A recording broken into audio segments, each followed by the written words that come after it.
இந்த வீடியோ பார்க்கணும்னு கிளிக் பண்ணி உள்ள வந்த நிறைய பேருக்கு கண்டிப்பா ஒரு இ-காமர்ஸ் பிசினஸ் ஸ்டார்ட் பண்ணி பெரிய லெவலில் க்ரோ பண்ணணும் அப்படின்னு சொல்லிட்டு ஒரு மிகப்பெரிய ஆசை வந்து இருக்கும். பட் அதுக்கு ஒரு கிளியரான ரோட் மேப் கிடைச்சா நல்லா இருக்கும் அப்படின்னு ஃபீல் பண்ணீங்கன்னா இந்த வீடியோ அதுக்கானது தான். ஒரு இ-காமர்ஸ் பிசினஸ் எப்படி ஆரம்பிக்கிறது, அதை எப்படி ஸ்கேல் பண்றது அப்படின்னு சொல்லிட்டு ஒரு 5 ஸ்டெப்ல வந்து நான் என்னோட எக்ஸ்பீரியன்ஸ்ல இருந்து ஷேர் பண்ணிக்க போறேன். நான் இந்த ஒரு வீடியோ ஏதோ ஒரு ChatGPTல பார்த்துட்டு வந்துட்டோ மற்ற இடங்களில் படிச்சுட்டு வந்துட்டோ பண்ணல. எனக்கு இ-காமர்ஸ்ல நிறைய எக்ஸ்பீரியன்ஸ் இருக்கு. ஃபார் எக்ஸாம்பிள் நான் என்னோட 12th ஸ்டாண்டர்ட் படிக்கிறப்பவே Amazon Flipkartல சேல் பண்ண ஸ்டார்ட் பண்ணேன். ட்ராப் ஷிப்பிங் பண்ணியிருக்கேன். அது மட்டும் இல்லாம இப்போ கரண்டா என்னோட அம்மாவோட சேர்ந்து டைனி பீன் ஒரு பிராண்ட் ரன் பண்ணிட்டு இருக்கோம். அதுல Amazon Flipkartல ப்ராடக்ட் செல் பண்ணிட்டு இருக்கோம். அதே மாதிரி ஓன் இ-காமர்ஸ் சைட்லயும் பண்ணிட்டு இருக்கோம். இது மட்டும் இல்லாம நான் GoUp அப்படின்னு சொல்லிட்டு ஒரு டிஜிட்டல் மார்க்கெட்டிங் ஏஜென்சி ரன் பண்ணிட்டு இருக்கேன். அந்த ஏஜென்சி மூலமா நிறைய இ-காமர்ஸ் பிராண்ட் கூட ஒர்க் பண்ணி அவங்களோட பிசினஸ் ஸ்கிராச்ல இருந்து ஆரம்பிக்க வச்சு லாக்ஸ்ல ரெவென்யூ பண்றதுக்கும் ஹெல்ப் பண்ணிருக்கோம். அதை பத்தி அடுத்த வீடியோக்குள்ள ஷேர் பண்ணிக்கிறேன். சோ இந்த வீடியோல உங்களுக்கு இ-காமர்ஸ் பத்தி ஒரு ஐடியாவே இல்லனாலுமே ஒரு 5 ஸ்டெப்ல எப்படி ஆரம்பிச்சு ஸ்கேல் பண்றது அப்படின்றத பத்தி செம்ம கிளியரா கத்துக்க போறீங்க. அதனால இந்த ஒரு வீடியோ ஃபுல்லா பாருங்க. Step number 1 market research.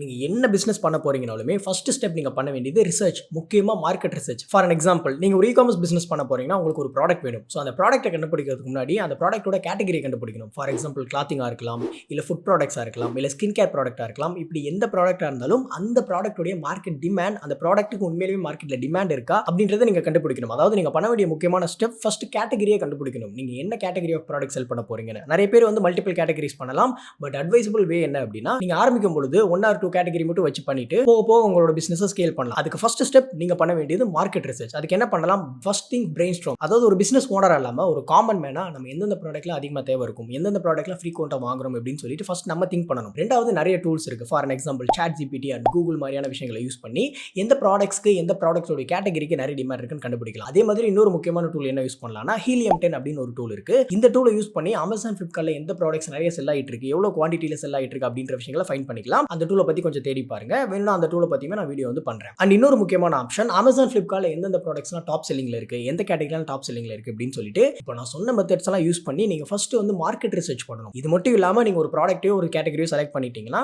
அந்த கேட்டகரியில யார் யாரெல்லாம் காம்படிட்டரா இருக்காங்க, அந்த காம்படிட்டர் எவ்வளவு பிரைசிங் பண்ணிருக்காங்க, அவங்களுக்கு எவ்வளவு ப்ராடக்ட் செல் ஆகுது அப்படின்னு சொல்லிட்டு காம்படிட்டர் அனாலிசிஸ்ல ஆரம்பிச்சு ப்ராடக்ட் அனாலிசிஸ் அண்ட் முக்கியமா நீங்க பண்ண போற ப்ராடக்ட்டுக்கு மார்க்கெட்ல டிமாண்ட் இருக்கா, இது மாதிரியான விஷயங்கள் எல்லாத்தையும் ரிசர்ச் பண்ணி நீங்க ஃபர்ஸ்ட் ஒரு ப்ராடக்ட்டை ஃபைண்ட் பண்ணணும். இதே நீங்க ஒரு மேனுஃபேக்சரரோ ஹோல்சேலரோ இருந்தீங்கன்னா உங்களுக்கு அந்த பிரச்சனையே இல்லை. உங்ககிட்ட ஆல்ரெடி ப்ராடக்ட் இருக்கும். ஸோ அதனால நீங்க இந்த ஸ்டெப்பை ஸ்கிப் பண்ணிடலாம். யார்கிட்ட ப்ராடக்ட் இல்லையோ இப்பதான் ஆரம்பிக்க போறீங்க அப்படின்னா நீங்க ஃபர்ஸ்ட் பண்ண வேண்டியது நல்ல டிமாண்ட் இருக்கக்கூடிய மார்க்கெட்ல தேவை இருக்கக்கூடிய ஒரு நல்ல ப்ராடக்ட்டை ஃபைண்ட் பண்ணணும். அதுக்கு நான் சொன்ன இந்த மெத்தட்ஸ்லாம் ஃபைண்ட் பண்ணலாம். ஸோ Helium 10 யூஸ் பண்ணலாம். நீங்க அதை பத்தி தேடி பாருங்க. ரெண்டாவது Amazon Flipkartல எந்த ப்ராடக்ட் நல்லா போயிட்டு இருக்குன்னு பார்க்கலாம். மூணாவது கூகுள் ChatGPT மாதிரியான டூல்ஸ் யூஸ் பண்ணி நீங்க மார்க்கெட் ரிசர்ச் பண்ணலாம். ஒன்ஸ் நீங்க இந்த மார்க்கெட் ரிசர்ச் பண்ணி முடிச்சிட்டீங்க, ஒரு ப்ராடக்ட்டை செலக்ட் பண்ணிட்டீங்க அப்படின்னா நீங்க போக வேண்டிய ரெண்டாவது step select and source your product. Yes, so இந்த ஒரு ஸ்டெப்ல நீங்க என்ன ப்ராடக்ட் பண்ண போறீங்க அப்படின்றத ஃபைனலைஸ் பண்ணிருக்கணும். அது ரொம்ப ரொம்ப முக்கியமான விஷயம். நீங்க பண்ணிட்டீங்க அப்படின்னா நீங்க அடுத்து பண்ண வேண்டியது அந்த ப்ராடக்ட்டை சோர்ஸ் பண்ணணும். நான் முன்ன சொன்ன மாதிரி நீங்க ஒரு ஹோல்சேலரோ மேனுஃபேக்சரரோ இருந்தீங்கன்னா பிரச்சனை இல்லை, உங்ககிட்ட ப்ராடக்ட் இருக்கும். இஃப் இன் கேஸ் நீங்க இப்பதான் பண்ண போறீங்க ஒரு ரீட்டைலரா அப்படின்னா நீங்க ஒரு ஹோல்சேலரையோ மேனுஃபேக்சரையோ கண்டுபிடிக்கணும் நீங்க செல் பண்ண போற ப்ராடக்ட்டுக்கு. அதுல ஒரு 3 மெத்தட் இருக்கு. அதுல ஃபர்ஸ்ட் மெத்தட் கூகுள்ல போயிட்டு நீங்க என்ன ப்ராடக்ட் செலக்ட் பண்ணீங்களோ அந்த ப்ராடக்ட்டோட நேமை போட்டு மேனுஃபேக்சரர்னு தேடுங்க. உங்ககிட்ட இருக்க நிறைய மேனுஃபேக்சரரோட லிஸ்டிங்ஸ் வந்து வரும். ஃபார் எக்ஸாம்பிள் நான் இப்போ கிட்ஸ் டாய்ஸ் பண்ண போறேன் அப்படின்னா கிட்ஸ் டாய்ஸ் மேனுஃபேக்சரிங் தேனி இல்ல கிட்ஸ் டாய்ஸ் மேனுஃபேக்சரிங் மதுரை அப்படின்னு நான் கூகுள்ல சர்ச் பண்ணேன் அப்படின்னா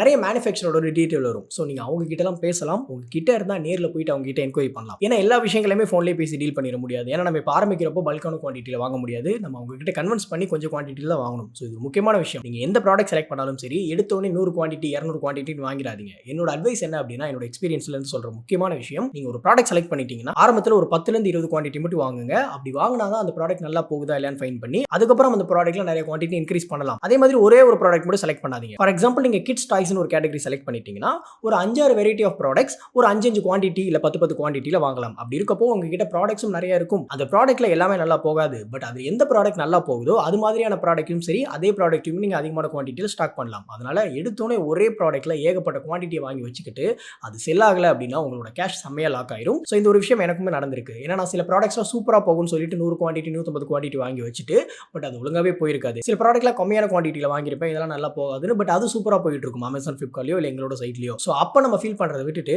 நம்ம ஆரம்பத்திலேயே ஒரு 4-5 ப்ராடக்ட்டை செலக்ட் பண்ணி அந்த 4-5 ப்ராடக்ட்ல கம்மியான குவான்டிட்டியில ப்ராடக்ட்ஸ் வாங்கி அதுல எது நல்லா போதோ அதுக்கு அடுத்து இன்க்ரீஸ் பண்ணலாம். இது ரொம்ப ரொம்ப முக்கியமான ஒரு விஷயம். ஸோ அப்படி கொஞ்சம் குவான்டிட்டியில வாங்கணும்னா நம்ம போய் டைரக்டா டீல் பண்ணாதான் உண்டு. நம்ம ஃபோன்ல பேசணும்னா யாரும் பெருசா ரெஸ்பான்ஸ் பண்ண மாட்டாங்க. என்ன காரணம்னா நீங்க கால் பண்ணி பேசுற மாதிரி நிறைய பேர் அவங்க கிட்ட டெய்லி என்கொயரி பண்ணிட்டு இருப்பாங்க. ஸோ நீங்க நேர்ல போய் அவங்க கிட்ட டீல் பேசினா மட்டும்தான் ஒரு ஹியூமன் கனெக்ட் இருக்கும். நீங்க அவங்க கிட்ட நல்ல பிரைசிங்லயோ நல்ல குவான்டிட்டியிலோ ப்ராடக்ட்ஸ் வாங்க முடியும். அதனால முக்கியமா நீங்க ஃபாலோ பண்ணி ஃபர்ஸ்ட் ஸ்டெப் உங்க கிட்ட இருக்கக்கூடிய லோக்கல் மேனுஃபேக்சரர் ஹோல்சேலர்ஸை ஃபைண்ட் பண்றது. ஒருவேளை இந்த மெத்தட்ல உங்களுக்கு கஷ்டமா இருக்கு, உங்க பக்கத்துல ஹோல்சேலர் மேனுஃபேக்சரர் இல்ல அப்படின்னா நீங்க ரெண்டாவது மெத்தட் போலாம். அதுதான் இந்தியா மார்ட். ஸோ இந்தியா இன்ஸ்டாமார்ட் அப்படின்றது ஒரு பிளாட்ஃபார்ம். நீங்க ஜஸ்ட் கூகுள்ல சர்ச் பண்ணீங்க அப்படின்னா போதும். அதுல உங்களுக்கு ஒரு அக்கவுண்ட் ஓபன் பண்ணிட்டீங்கன்னா இது Amazon, Flipkart மாதிரியே B2B பிசினஸ்க்கு இருக்கு. அதாவது business to business. For example இந்த பர்టిక్యులர் பிளாட்ஃபார்ம்ல நீங்க ஒரு குவாண்டிட்டி 2 குவாண்டிட்டில வாங்க முடியாது. மினிமம் 5-10 குவாண்டிட்டில ஆரம்பிச்சு 1000 குவாண்டிட்டி வரை வாங்குற மாதிரி இருக்கும். ஏன்னா இந்த ஒரு பிளாட்ஃபார்ம்ல ப்ராடக்ட்ஸ் லிஸ்ட் பண்ணது யாரு அப்படின்னா ஹோல்சேலர்ஸ், மேனுஃபேக்சரர்ஸ். ஸோ நீங்க டைரக்டா வந்து ஒரு ப்ராடக்ட் பண்ண போறீங்கன்னா இதோட சர்ச் பார்ல போயிட்டு என்ன ப்ராடக்ட் பண்ண போறீங்க. ஃபார் எக்ஸாம்பிள் சொன்னேன், கிட்ஸ் டாய்ஸோ இல்ல வந்துட்டு கிளாத்திங்கோ, உமன் சாரியோ இல்ல உமன் ஆக்சசரிஸோ, ஸ்கின் கேர் ப்ராடக்ட்ஸோ பண்ண போறீங்கன்னா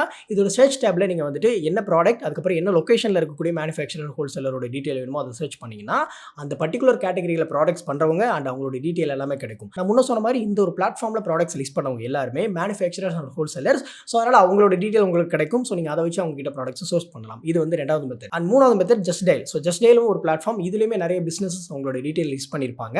நீங்க அதுலயுமே போயிட்டு உங்களோட ப்ராடக்ட் ரிலேட்டடான மேனுஃபேக்சரர், ஹோல்சேலர்ஸோட டீடைலை கண்டுபிடிச்சிக்கலாம். ஸோ இப்படி தான் ப்ராடக்ட்ஸ் சோர்ஸ் பண்ணணும். ஸோ நான் இது ஒரு 3 மெத்தடுமே யூஸ் பண்ணிருக்கேன். 3மே நல்ல எஃபெக்டிவா ஒர்க் ஆகும். இது 3லயுமே முக்கியமா சூப்பரா ஒர்க் ஆகுறது எது அப்படின்னா நம்மளே நேரடியா போயிட்டு ஒரு மேனுஃபேக்சரர், ஹோல்சேலர்ட்டே பார்த்து பேசுறது. நீங்க இந்தியா மார்ட்ல ஒரு மேனுஃபேக்சரோட டீடைலை கண்டுபிடிச்சிட்டீங்க அப்படின்னா நீங்க என்ன பண்ணிக்கலாம், அவங்க டைரக்டா உங்க பக்கத்துலயே இருந்தாங்கன்னா போய் விசிட் பண்ணி பேசலாம். ஸோ அப்படி பண்ணும்போது உங்களுக்கு நல்ல ஒர்க் அவுட் ஆகும். நல்ல டீல் பண்ணியுமே உங்களால ப்ராடக்ட்ஸ் வாங்க முடியும். ஸோ நீங்க ப்ராடக்ட்ஸை ஃபைண்ட் பண்ணிட்டீங்க, கண்டுபிடிச்சிட்டீங்க, வாங்கி வச்சிட்டீங்க அப்படின்னா நீங்க பண்ண வேண்டிய 3வது step build your online store. ஏன்னா இ-காமர்ஸ் அப்படின்றதே ஆன்லைன்ல ப்ராடக்ட்ஸை செல் பண்றது. அப்படி இருக்கப்போ உங்களுக்கு ஒரு ஆன்லைன் ஸ்டோர் வேணும். அதாவது ஒரு வெப்சைட் வேணும், இ-காமர்ஸ் வெப்சைட். நிறைய பேர் இன்ஸ்டாகிராம்ல ஆர்டர் எடுத்து பண்ணுவீங்க, வாட்ஸ்அப்ல ஆர்டர் எடுப்பீங்க. பட் அது ஒரு ப்ரொஃபஷனலான மெத்தட் கிடையாது. ஸ்கேல் பண்ணவும் முடியாது உங்க பிசினஸ். ஸோ அதனால நீங்க பேசிக் லெவல்ல ஒரு வெப்சைட் பண்ணிக்கிறது நல்லது. அதுக்கு ஒரு 3 ஆப்ஷன்ஸ் இருக்கு. அதாவது WooCommerce அப்படின்னு சொல்லி ஒரு பிளாட்ஃபார்ம் இருக்கு. ஸோ அதுல வந்து நீங்க பேசிக் லெவல்ல ஒரு வெப்சைட் பண்ணிக்க முடியும். இல்ல Shopifyல பண்ணிக்கலாம். 3வது ஆப்ஷன் கோடிங் வச்சு பண்றது. பட் இனிஷியலி யாருக்கும் அதை ரெக்கமெண்ட் பண்ண மாட்டேன். ஏன்னா கோடட் சைட் யார் யூஸ் பண்ணுவாங்கன்னா ரொம்ப பெரிய லெவல்ல வந்து பிசினஸ் பண்றவங்க, நிறைய ஆப்ஷன்ஸ் வேணும்னு நினைக்கிறவங்க வந்து என்டர்பிரைசஸ் லெவல்ல ஒரு கோடிங் வச்சு சாஃப்ட்வேர்ஸ் வந்து பண்ணுவாங்க. பட் நீங்க ஆரம்பிக்கும் பொழுது WooCommerce ஆர் Shopifyல பண்ணிக்கலாம். நீங்களே கூட யூடியூப் பார்த்து பண்ணலாம். பட் உங்களுக்கு ப்ரொஃபஷனலா நீட்டான ஒரு சைட் பண்ணணும்னா ஒரு டெவலப்பரோட ஹெல்ப்போட பண்ணிக்கலாம்.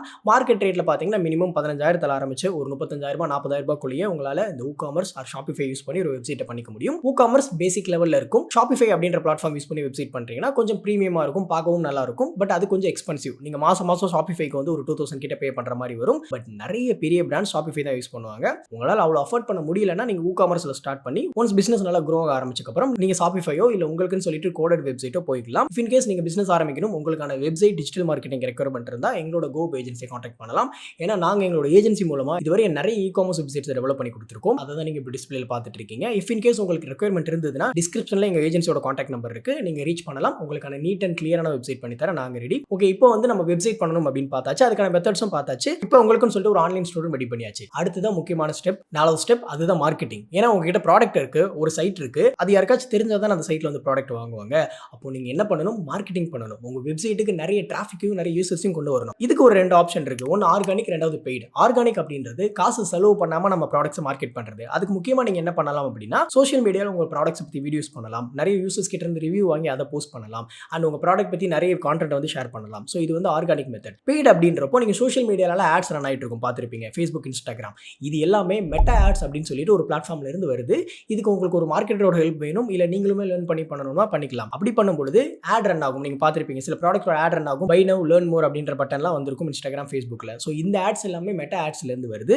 அண்ட் ரெண்டாவது யூடியூப்ல ஆட் பார்த்திருப்பீங்க, யூடியூப், கூகுள். இந்த ஆட்ஸ் எல்லாமே கூகுள் ஆட்ஸ் அப்படின்ற பிளாட்ஃபார்ம்ல இருந்து வருது. பட் இதுக்கு நீங்க அந்த பிளாட்ஃபார்முக்கு பே பண்ணி நீங்க கேம்பெயின் ரன் பண்ற மாதிரி இருக்கும். அதனால தான் இது பெய்டு மீடியம். இது மட்டும் இல்லாம இன்னும் நிறைய ஆப்ஷன்ஸ் இருக்கு. ஸோ இதை பத்தி இன்னும் டீடைலா நிறைய வீடியோ பண்ணலாம். அதை பத்தி ஆல்ரெடி சில வீடியோக்கள் போட்டிருக்கேன், சேனலை செக் பண்ணி பாருங்க.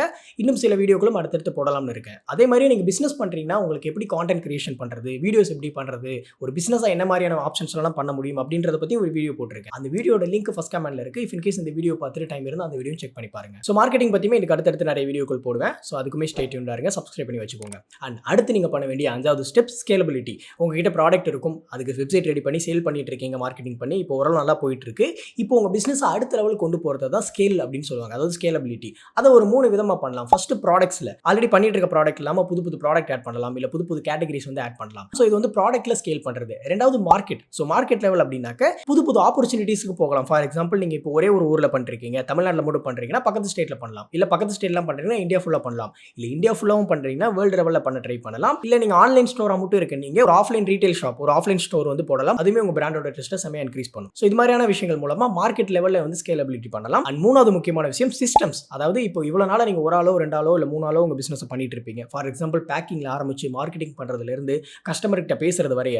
பட் இது எல்லாத்துக்குமே சிஸ்டம்ஸ் ரெடி பண்ணணும். அதாவது நீங்க இந்த விஷயங்கள்லாம் எப்படி பண்ணுவீங்க அப்படின்னு சொல்லி டாக்குமெண்ட் பண்ணணும். ஃபார் எக்ஸாம்பிள் ஃபர்ஸ்ட் ஒரு ஆர்டர் வந்ததுன்னா இப்படி தான் பிரிண்டிங் பண்ணணும், இப்படி தான் தான் லேபிள் எடுக்கணும், இப்படி தான் ஒட்டணும், இப்படி தான் பேக் பண்ணணும், இவ்வளோ நேரத்துக்குள்ள பேக்கிங் முடிக்கணும், இத்தனை நாளுக்குள்ள கஸ்டமருக்கு போகணும், இந்த கொரியர் சர்வீஸ் தான் யூஸ் பண்ணணும்னு சொல்லிட்டு எல்லா விஷயங்களையுமே டாக்குமெண்ட்டாவோ இல்லை வீடியோவோ பண்ணணும். ஏன் இதை பண்ண சொல்கிறேன்னா, அப்படி பண்ணும்பொழுது அடுத்தடுத்து நீங்கள் உங்களுக்கு வேலைக்கு ஆள் எடுக்கிறீங்கன்னா உங்களை ஈஸியாக ட்ரெயின் பண்ண முடியும். இதுதான் சிஸ்டம் அண்ட் ப்ராசஸ், அதாவது SOP, ஸ்டாண்டர்ட் ஆப்ரேட்டிங் ப்ரொசீஜர்ஸ்னு சொல்லுவாங்க. இதை பற்றியுமே நான் அடுத்த டீட்டெயில் வீடியோ பண்ண போகிறேன். ஏன்னா இது ஒரு பெரிய டாபிக். அதாவது நீங்கள் என்ன பண்ணுவீங்களோ அஸ் அ பிஸ்னஸ் ஓனராக அது எல்லாத்தையும் டாக்குமெண்ட் அண்ட் வீடியோ பண்ணணும். அதை வச்சு அடுத்தவங்களை ட்ரெயின் பண்ணணும். இப்படி பண்ணுறப்ப தான் ஒரு ப்ராசஸ் செட் ஆகும். பெரிய பெரிய கம்பெனி வளர்கிறதுக்கு முக்கியமான காரணம் இந்த மாதிரியான சிஸ்டம்ஸ் தான். ஸோ இப்படி பண்ணும்பொழுது உங்கள் பிஸ்னஸ் ஸ்கேல் பண்ணலாம் இந்த 3 மெத்தட்ஸ் மூலமாக. ஸோ இப்போ கிட்டத்தட்ட ஒரு 5 ஸ்டெப்பு பார்த்தாச்சு. ஃபர்ஸ்ட் என்னன்னா மார்க்கெட் ரிசர்ச், ரெண்டாவது select your product and source your product, மூணாவது உங்களுக்கான ஒரு வெப்சைட் ரெடி பண்ணணும், நாலாவது அந்த வெப்சைட்டுக்கு ப்ராப்பரான மார்க்கெட்டிங் பண்ணணும், அஞ்சாவது நீங்கள் ஸ்கேல் பண்ணணும். இந்த மாதிரியான விஷயங்கள் மூலமாக தான் நீங்கள் பெரிய லெவலில் ஒரு பிஸ்னஸை க்ரோ ஆக முடியும். நாங்கள் ஒர்க் பண்ண பிஸ்னஸஸ்லையுமே இந்த மாதிரியான விஷயங்கள்லாம் தான் இம்ப்ளிமெண்ட் பண்ணி அவங்களோட பிஸ்னஸை செம்மையாக ரெவன்யூ பண்ண ஹெல்ப் பண்ணியிருக்கோம். ஸோ இந்த ஒரு வீடியோ உங்களோட இ-காமர்ஸ் ஜர்னி ஆரம்பிக்கிறதுக்கான ஒரு சின்ன ஸ்பார்க்காக இருந்திருக்கும் அப்படின்னு நம்புறேன். நான் முன்ன சொன்ன மாதிரி உங்களுக்கு ஒரு சூப்பரான வெப்சைட் வேணும் அப்படின்னாக்க அதை பண்ணி தரத்துக்கும் நாங்கள் ரெடி அண்ட் மார்க்கெட்டிங் வைஸும் சப்போர்ட் பண்ணிட்டு இருக்கோம். ஸோ டிஸ்கிரிப்ஷனில் டீட்டெயில் இருக்குது எங்கள் ஏஜென்சியோடது, நீங்கள் செக் பண்ணலாம். இந்த அப்கமிங்கில் இது மாதிரி இன்னும் நிறைய வீடியோஸ் டிஜிட்டல் மார்க்கெட்டிங் பற்றியும் அண்ட் இ-காமர்ஸ் பற்றியும் செல்ஃப் டெவலப்மெண்ட் பற்றியும் நிறைய வீடியோக்கள் வரப்போகுது. அதெல்லாம் பார்க்கணும்னு நினைச்சீங்கன்னா சப்ஸ்கிரைப் பண்ணி வச்சுக்கோங்க. இந்த வீடியோ யாருக்கு யூஸ்ஃபுல்லாக இருக்கும் நீங்கள் நினைக்கிறீங்களோ அவங்களுக்கு ஷேர் பண்ணி விடுங்க.